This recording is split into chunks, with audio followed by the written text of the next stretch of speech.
taurine sounds like a jittery stimulant, that is mostly packaging, not physiology. Taurine is not caffeine. It is an amino-sulfonic acid that your body uses in cells, bile-acid chemistry, nervous system signaling, and stress balance.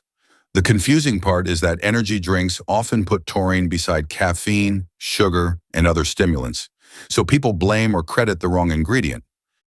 So when videos say taurine helps energy, heart health, exercise, and maybe aging, I should not immediately laugh it off. But I also should not hear energy drink ingredient equals anti-aging supplement. What is the cleanest way to say the evidence? Before supplements, where is taurine coming from? Is this like an essential vitamin that everyone is missing? Or more like a compound the body can make while diet changes the background level? Exactly.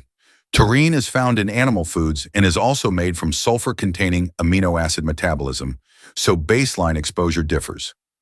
Inside tissues, one major job is osmoregulation, helping cells handle water and ion balance. That is a very different story from more stimulation.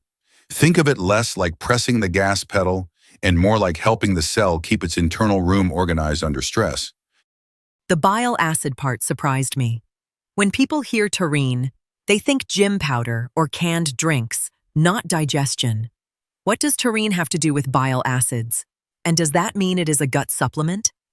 Taurine can conjugate bile acids, which changes how bile acids behave in digestion and signaling. A recent fiber trial even measured taurine-conjugated bile acids, shifting with resistant starch and microbiome patterns. But that is a chemistry and metabolism observation, not proof that taurine capsules fix the gut. It tells us taurine is woven into bile acid physiology, not that every bile-related symptom needs taurine. The exercise evidence is interesting but not magic. A sports review found studies using taurine as a single ingredient, often under 1 gram up to 6 grams, taken acutely before exercise or used for days to weeks.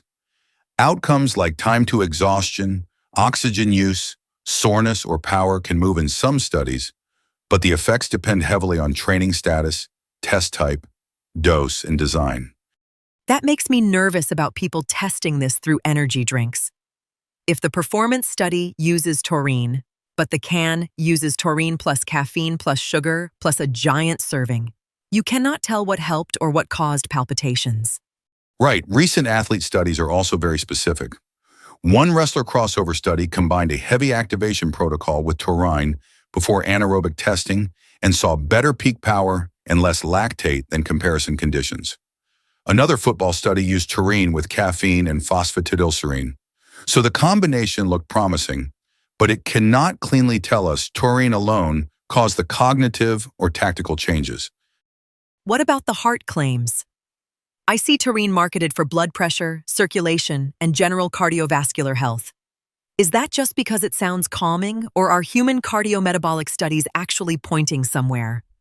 There is enough cardiovascular literature to take the question seriously. Reviews discuss taurine's roles in blood pressure regulation, oxidative stress, calcium handling, vascular function, and metabolic markers. A 2024 systematic review and meta-analysis looked at cardiovascular outcomes and suggests possible benefits. But that does not mean a universal heart supplement. Trial size, population, dose, and baseline risk determine whether the signal matters for a person. And we should separate wellness use from medical use. A liver transplant trial reported improved early graft function markers and recovery outcomes with taurine after surgery. But that is a supervised transplant setting, not a reason to self-treat liver enzymes. In Mella's consensus statements, experts said taurine and several other supplements remain unproven and need proper trials.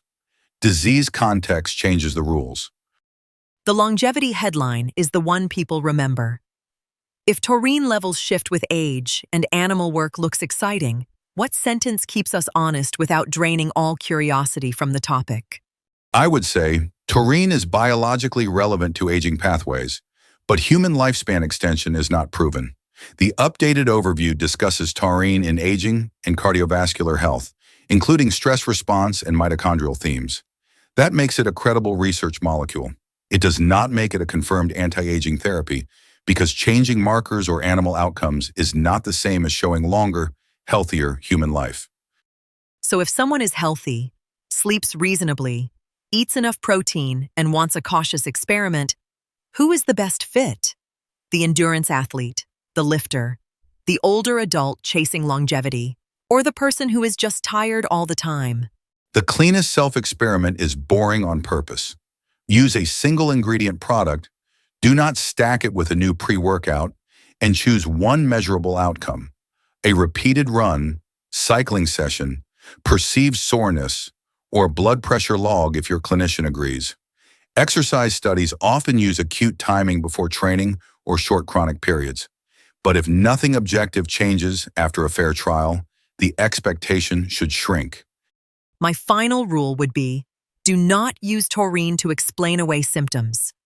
If you have palpitations, blood pressure problems, kidney disease, pregnancy, medication changes, severe fatigue, or sleep disruption from energy drinks, that is clinician territory.